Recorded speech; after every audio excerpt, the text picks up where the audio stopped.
Gibran. Oke. Kan dia percaya diri. Oke. Bahwa SGIE itu kan Bahasa Indonesia SGIE. ya, SGIE, versi Jawanya kan, Iya. versi Gibrannya. Gibran. Dia kan mengatakan posisi Indonesia berada di urutan ke-10. Oke.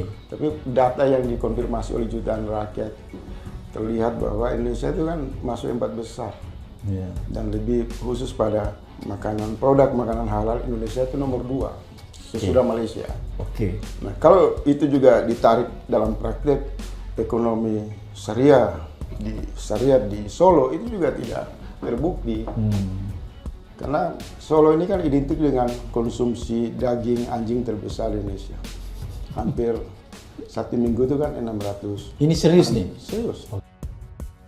Telak, sindir ekonomi syariah SGIE Gibran, Solo pusat konsumen daging anjing. Warganet Skakmat ekonomi syariah ternyata omong kosong.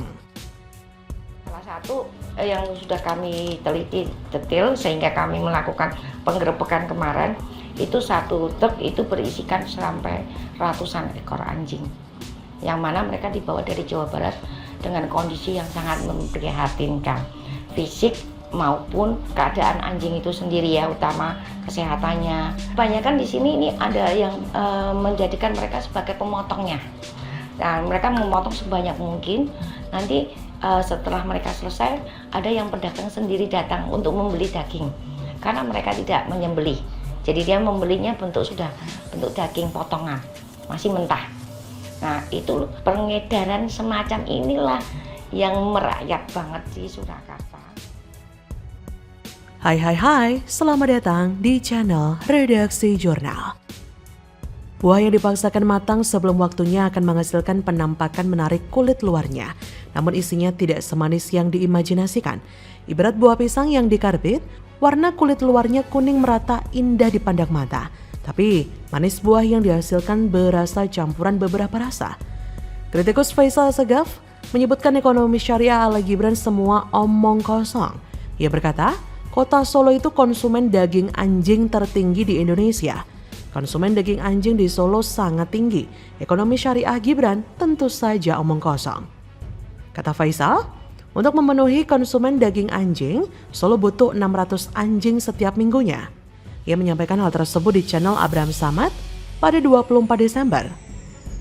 Menurutnya, Gibran tak usah tanya soal SGIE, peringkat negara dengan ekonomi syariah. Semuanya cuma omong kosong. Lawang di Solo saja dia gagal tekan konsumsi daging anjing. Menurut Faisal, praktek ekonomi syariah di kota Solo tidak terbukti. Semua cuma omong kosong. Sejak era wali kota Solo, Jokowi hingga Gibran, persoalan tingginya konsumen daging anjing sulit diselesaikan. Di Solo, sekarang mereka gunakan istilah sate jamu, sate daging anjing. Dulu waktu era Jokowi ada istilah sate gogok. Faisal menilai antara praktek ekonomi syariah melalui produk halal dengan realita di Solo pusat konsumen daging anjing jelas semua hanya omong kosong. Buat apa dia tanya soal peringkat produk halal di Indonesia di mata internasional? Kalau di kota Solo saja banyak konsumen daging anjing. Menurut Faisal, umat muslim di Solo sudah berkali-kali protes soal maraknya perdagangan daging anjing di kota Solo. Tapi sampai sekarang tetap gagal. Sampai hari ini, kota Solo tertinggi menjadi konsumen daging anjing di seluruh Indonesia. Dan ini fakta. Pada video tersebut terlihat truk angkut anjing hidup di tol diduga menuju rumah jagal Solo Raya. Truk putih itu mengangkut banyak anjing dalam kondisi moncong terikat di tol Palimanan di Cirebon, Jawa Barat. Sungguh-sungguh sangat miris. Sekilas memang tak ada yang aneh jika melihat truk tersebut. Namun saat video tersebut menampilkan truk dari atas, terlihatlah banyak anjing yang terikat dan masih hidup. Ratusan anjing ini diduga akan dibawa ke rumah potong dari arah Cirebon ke Semarang. Dalam videonya, si pengunggah juga menyertakan teks, "Please help, ada yang punya kontak jasa marga tol Cikopo Palimanan?" Pengunggah video mempertanyakan dan menyayangkan kenapa truk ini bisa lolos melalui jalur tol. Sementara itu, Koordinator Nasional Dog Meat Free Indonesia, Karin Franken mengaku telah mendapatkan laporan adanya pergerakan sebuah truk yang mengangkut puluhan anjing dalam kondisi masih hidup di Jawa Tengah. Ia juga sudah mengecek keberadaan truk tersebut, namun belum bisa memastikan asal truk pembawa anjing dari Cirebon. Karin memastikan daerah tujuan bukan kota Semarang, karena ibu kota Jateng itu sudah punya aturan daerah yang melarang perdagangan anjing. Tak hanya itu, Karin juga menduga puluhan anjing tersebut masih dalam kondisi hidup, namun setiba di daerah Solo Raya, pasti akan dikirim ke sejumlah tempat. Jadi teringat saat ditanya pembangkit listrik tenaga sampah, jawabnya ada di buku. Waduh, apa-apa lihat di buku, anak kecil juga bisa. Saya baru paham kenapa di debat kedua ini boleh bawa kertas dan contekan. Ternyata semua jadi masuk akal. Apakah ini demi memudahkan langkah sang anak muda yang sok pintar tapi sebenarnya memalukan? Support masif dan besar-besaran itulah yang membuat Gibran kelihatan berprestasi. Orang lain yang capek-capek berkeringat, dia yang kelihatan lebih rileks tanpa keringat. Enak sih didorong emak, disupport bapak, dibantu banyak bohir di belakang layar. Diakomodir dengan sumber daya yang masif. Difasilitasi dengan instrumen negara dan politik dengan cara yang tidak beretika. Udah gitu pendukungnya makin stres karena yakin Gibran bisa membawa Prabowo menjadi pemenang Pilpres hanya dalam 1 putaran saja. Benar-benar sudah stres akut. Bagaimana menurut Anda?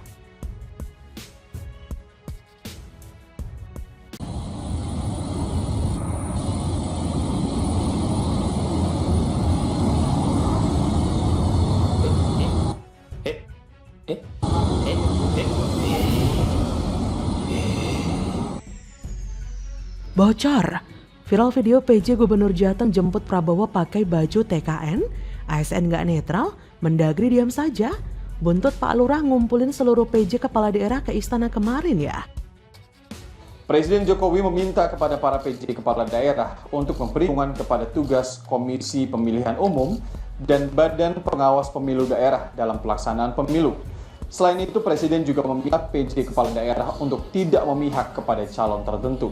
Berikan dukungan pada tugas-tugas KPUD dan Bawaslu, tapi tidak mengintervensi apapun. Dan juga saya minta jangan sampai memihak.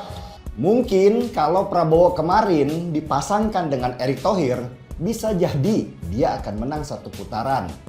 Karena sebagai pasangan, Erick Thohir itu nggak punya banyak masalah. Bahkan diperkirakan akan menambah suara Prabowo yang sudah kuat karena orang sudah kenal Prabowo akibat dia ikut Pilpres sampai 4 kali. Tapi situasi berbeda ketika Gibran, anaknya Jokowi yang dipasangkan dengan Prabowo dengan semua pelanggaran hukum yang membuat wajah banyak orang kaget. Kok Jokowi bisa begitu ya? Halo, selamat datang di channel Redaksi Jurnal. Menteri Dalam Negeri Tito Karnavian sedang menjadi perbincangan karena sebelumnya ia mewanti-wanti PJ Gubernur agar netral di Pilpres 2024. Namun ternyata fakta di lapangan tidak demikian karena sedang viral sebuah unggahan foto yang memperlihatkan seorang PJ Gubernur ikut kampanye dan pakai seragam kampanye paslon nomor urut 2 Prabowo Subianto. Hal ini pun langsung menjadi pertanyaan besar. Apakah pejabat sementara ini takut dicopot Pak Lurah? Apakah ketakutan ini juga terjadi pada Kemendagri? Maka dari itu jangan sampai rakyat dibodohi dengan alasan penyamaran. Padahal Jokowi sudah memanggil ratusan pejabat kepala daerah ke istana kepresidenan. Dari informasi yang dihimpun setidaknya ada 23 PJ Gubernur, 133 PJ Bupati, dan 37 PJ Wali Kota. Apakah ini memang ada kaitannya dengan adanya intervensi dari Presiden agar PJ Gubernur melakukan dukungan kepada paslon nomor urut 2? Lihat foto-foto dan video yang beredar bahwa adanya PJ Gubernur yang ikut kampanye, adanya intervensi tersebut memang benar adanya. Diduga, PJ Gubernur itu adalah PJ Gubernur Jateng, Nana Sujana, yang menyambut Prabowo bersama dengan tim kampanye Prabowo Gibran. Salah satu akun yang memperlihatkan foto tersebut adalah akun X Opposite 6888. Kemudian, cuitan itu pun disertai gambar Nana yang mengenakan kacamata hitam sedang berdiri. Dan di foreground paling depan ada Prabowo yang mengenakan topi memunggungi kamera. Di atas foto Nana juga ada tanda panah hijau. Inilah mengapa kenetralan Tito Karnavian dipertanyakan, karena apa yang terjadi di lapangan tidak sesuai dengan klaimnya yang akan menindak pejabat sementara yang tidak netral. Dan dari kisah ini kita semua jadi yakin seluruh penjabat daerah memang dikondisikan untuk membantu pemenangan 02. Dulu sebelum mengenal politik lebih dalam, saya sempat bertanya-tanya, mengapa sih PJ Gubernur dan ASN harus bersikap netral dalam proses pemilu? Padahal mereka juga memiliki hak dan kewajiban yang sama dalam memilih saat pemilu. Nah, setelah coba-coba berselancar ke lautan informasi, saya lekas mengerti alasan dibalik mereka harus netral dalam pelaksanaan pemilu.